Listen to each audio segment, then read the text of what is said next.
Hello everyone, मैं हूं आपका दोस्त Sachin Sharma all exam place पर आप सभी दोस्तों का बहुत स्वागत करता हूं डेली करंट अफेयर्स की हमारी सीरीज में। आज हम 11 सितंबर 2020 के सभी इंपॉर्टेंट करंट अफेयर्स के क्वेश्चंस का डिस्कशन करेंगे। ये questions state PSC, SSC, RRB, NTPC, railway group D, जेल प्रहरी, व्यापम जैसे एग्जाम्स में आपके लिए बहुत ही ज्यादा इंपॉर्टेंट साबित होने वाले हैं। वीडियो को शुरू करने से पहले आपको बता देना चाहता हूं दोस्तों कि ऑल एग्जाम प्लेस आपके लिए लाया है एमपी पुलिस का कोर्स। आप जैसे बहुत सारे स्टूडेंट्स हमारा ये कोर्स ज्वाइन कर चुके हैं। आप भी मात्र 1000 रुपए की फीस देकर एमपी पुलिस का कोर्स ज्वाइन कर सकते हैं और अपनी एमपी पुलिस की तैयारी को और भी बेहतर बना सकते हैं। वीडियो के एंड में मैं आपसे करंट अफेयर्स का एक क्वेश्चन पूछूंगा जिसका जवाब आपको कमेंट बॉक्स में देना है। तो चलिए हम शुरू करते हैं अपना आज का लेसन। हमारा आज का पहला प्रश्न है, नेशनल स्कूल ऑफ ड्रामा का चेयरमैन किसे नियुक्त किया गया है। दोस्तों रिसेंटली आप सभी जानते हैं इन्हें बॉलीवुड अभिनेता परेश रावल मतलब बाबू राव, इनको जो है नेशनल स्कूल ऑफ ड्रामा का चेयरमैन नियुक्त किया गया है। परेश रावल जी जो हैं ये 2014 से 2019 तक अहमदाबाद ईस्ट लोकसभा सीट से बीजेपी के सांसद भी रह चुके हैं। दोस्तों परेश रावल जी जो हैं दोस्तों ये अगले 4 वर्षों के लिए एनएसडी यानी नेशनल स्कूल ऑफ ड्रामा के चेयरमैन नियुक्त किए गए हैं। नेशनल स्कूल ऑफ ड्रामा की अगर बात करें दोस्तों हम, तो इसे हिंदी में राष्ट्रीय नाट्य विद्यालय कहा जाता है। भारत में नाट्य विद्या को पाठ्यक्रम के तौर पर पढ़ाने की शुरुआत करने का श्रेय राष्ट्रीय नाट्य विद्यालय यानी नेशनल स्कूल ऑफ ड्रामा को ही जाता है। एनएसडी की स्थापना का श्रेय अगर बात करें कि किसको जाता है, तो ये जाता है संगीत नाटक अकादमी को। साल 1954 में थिएटर को बढ़ावा देने के उद्देश्य से संगीत नाटक अकादमी ने योजना बनाना शुरू की और साल 1975 में हमारा जो शिक्षा मंत्रालय है और संस्कृति मंत्रालय है, इनके द्वारा संस्कृति विभाग के तहत एक स्वायत्त संगठन बनाया गया जिसका नाम राष्ट्रीय नाट्य विद्यालय यानी नेशनल स्कूल ऑफ ड्रामा रखा गया। 2017 से इसके चेयरमैन का पद खाली था। रिसेंटली हमारे देश के माननीय राष्ट्रपति महोदय ने परेश रावल जी को नेशनल स्कूल ऑफ ड्रामा का चेयरमैन नियुक्त किया है। लौटते हैं प्रश्न पर। प्रश्न में पूछा है हाल ही में नेशनल स्कूल ऑफ ड्रामा का चेयरमैन किसे नियुक्त किया गया, तो ये नियुक्त किया गया है बी परेश रावल जी को। हमारा अगला प्रश्न है कि दक्षिण भारत की पहली किसान रेल किन शहरों के मध्य दौड़ेगी। दोस्तों देश की दूसरी और दक्षिण भारत की पहली किसान रेल आंध्र प्रदेश के अनंतपुर से दिल्ली के आदर्श नगर के बीच दौड़ेगी। आंध्र प्रदेश के मुख्यमंत्री वाईएस जगन मोहन रेड्डी और हमारे जो केंद्रीय कृषि मंत्री हैं श्री नरेंद्र सिंह तोमर जी, इन्होंने जो है दिल्ली और अमरावती से वीडियो कॉन्फ्रेंसिंग के माध्यम से देश की दूसरी किसान रेल को हरी झंडी दिखाकर रवाना किया है। 14 पार्सल वैन से भरी ये किसान रेल 40 घंटे में लगभग 2150 किलोमीटर का सफर तय करेगी। इसके पहले 7 अगस्त 2020 को पहली किसान रेल महाराष्ट्र के देवलाली से बिहार के दानापुर के बीच चलाई जा रही है। पहले तो ये हफ्ते में 1 दिन चलाई जाती थी, लेकिन किसानों की मांग को देखते हुए जो है गवर्नमेंट ने इसे हफ्ते में 2 दिन चलाने के आदेश दे दिए हैं। दोस्तों हमारे देश में किसान रेल को शुरू करने के पीछे सरकार का लक्ष्य ये है कि हमारे देश के जो किसान हैं, हमारे देश के जो फार्मर्स हैं, इनकी आय को जो है दुगना किया जा सके और दूरस्थ क्षेत्र जो हैं दूर दूर तक जो अपनी ये फसल भेजते हैं तो उनको जो है जल्दी से इनकी फसल को उस स्थान पर पहुंचा दिया जाए। कई बार यहाँ से सब्जियाँ भी भेजी जाती हैं दोस्तों, लेकिन जब दूसरे ट्रांसपोर्टेशन का हम उपयोग करते हैं तो सब्जियाँ जो हैं उनके ख़राब होने की आशंका रहती है। लेकिन जब स्पेशल ट्रेन ही इसके लिए चला दी गई है तो इसमें जो है किसानों को इस समय बहुत ज़्यादा फ़ायदा हो रहा है और इसी उद्देश्य से हमारी गवर्नमेंट जो है इनके द्वारा देश में दूसरी किसान रेल सेवा जो है ये शुरू की गई है। प्रश्न पूछा है कि दक्षिण भारत की पहली किसान रेल किन शहरों के मध्य दौड़ेगी, तो ये दौड़ेगी ए अनंतपुर से आदर्श नगर तक।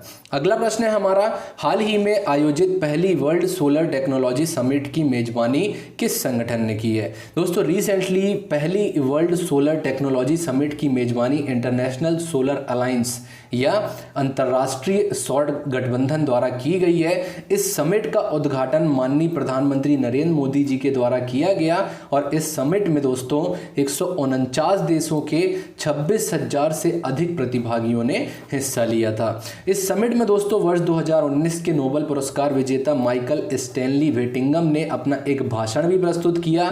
इन्हें जो है 2019 में लिथियम आयन बैटरी की क्रांतिकारी खोज के लिए रसायन के क्षेत्र में नोबेल पुरस्कार से सम्मानित किया गया था।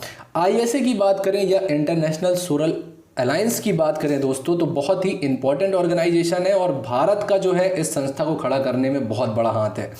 इस संगठन के बारे में मैं आपको बता देना चाहता हूं दोस्तों, आईएसए जो है ये सौर ऊर्जा से संपन्न देशों का एक संधि आधारित अंतर सरकारी संगठन, जिसे अंग्रेजी में treaty based international intergovernmental organisation कहा जाता है।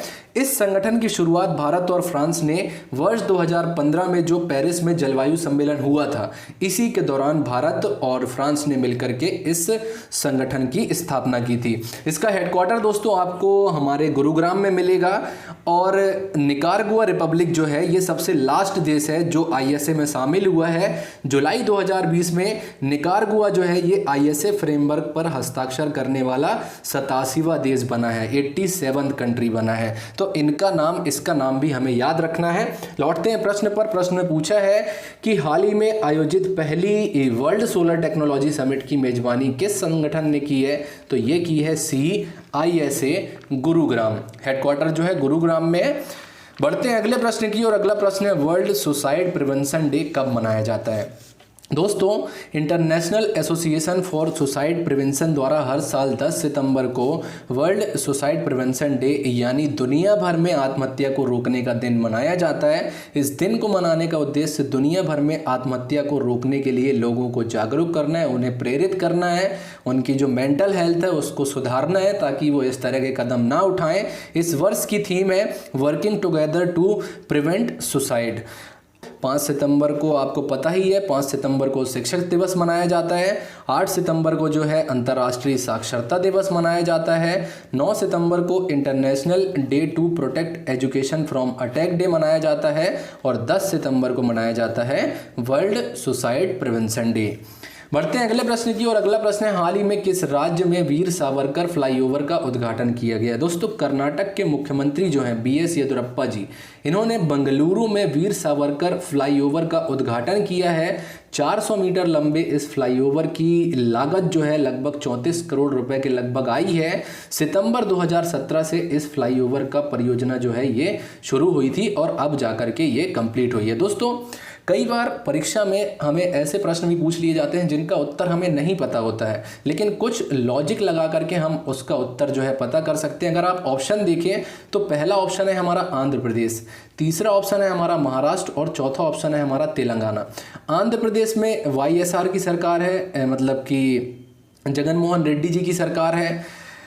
महाराष्ट्र की बात करें तो यहाँ पर शिवसेना की सरकार है। तेलंगाना की बात करें तो यहाँ पर तेलंगाना राष्ट्र समिति के केंद्र के चंद्रशेखर राव जी की सरकार है।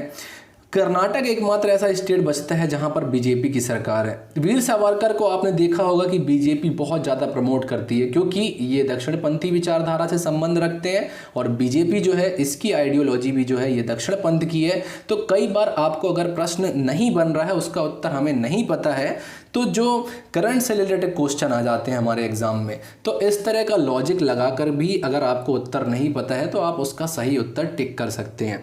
प्रश्न ने पूछा है कि किस राज्य में वीर सावरकर फ्लाईओवर का उद्घाटन किया गया है, तो ये किया गया है बी, कर्नाटक में। अगला प्रश्न है हमारा कि हाल ही में 2021 के नोबेल शांति पुरस्कार के लिए किसे नामित किया गया है। दोस्तों, रिसेंटली संयुक्त राज्य अमेरिका के राष्ट्रपति डोनाल्ड ट्रंप को वर्ष 2021 के नोबेल शांति पुरस्कारों के लिए नामित किया गया है।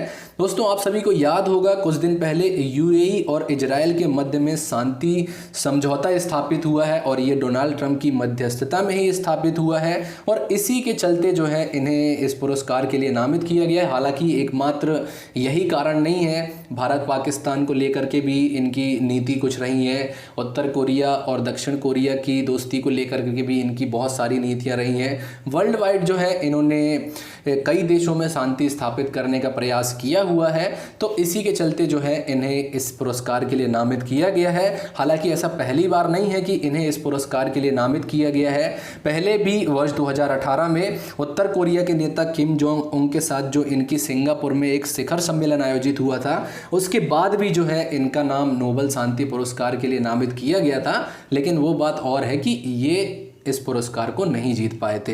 तो ये तो सिर्फ नॉमिनेशन हुआ है, बहुत सारे नॉमिनेशन होते हैं, बहुत सारे लोगों के नाम आते हैं।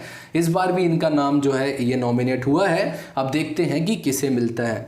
तो लौटते हैं प्रश्न पर। प्रश्न में पूछा है 2021 के नोबेल शांति पुरस्कार के लिए किसे नामित किया गया है, तो ये किया गया है डी डोनाल्ड ट्रंप को। लास्ट वीडियो में दोस्तों मैंने आपसे एक क्वेश्चन पूछा था कि संविधान का रक्षक कहे जाने वाले किस महान संत का निधन हो गया है। तो दोस्तों आप सभी को पता होगा कि केशवानंद भारती जी जो हैं इनका बीते दिनों निधन हो गया। इडनीर मठ के प्रमुख थे ये, केरल के। आज के लिए दोस्तों आपका प्रश्न ये रहा, वर्ष 2019 के इंदिरा गांधी शांति पुरस्कार से किसे सम्मानित किया गया है। तो इस क्वेश्चन का आंसर आप कमेंट बॉक्स में देना बिल्कुल ना भूलें। यहीं पर समाप्त होता है हमारा आज का लेसन। उम्मीद करता हूं आपको करंट अफेयर्स की हमारी ये सीरीज काफ़ी पसंद आ रही है। अगर आप हमारे चैनल पर नए हैं और अभी तक आपने हमारे इस चैनल को सब्सक्राइब नहीं किया है तो अभी इस चैनल को सब्सक्राइब करें। और जिन छात्रों ने हमारे इस चैनल को सब्सक्राइब कर दिया है उनका मैं हृदय से धन्यवाद करता हूं। आपसे मिलेंगे अपने अगले वीडियो में, तब तक के लिए नमस्कार and thanks for watching this video.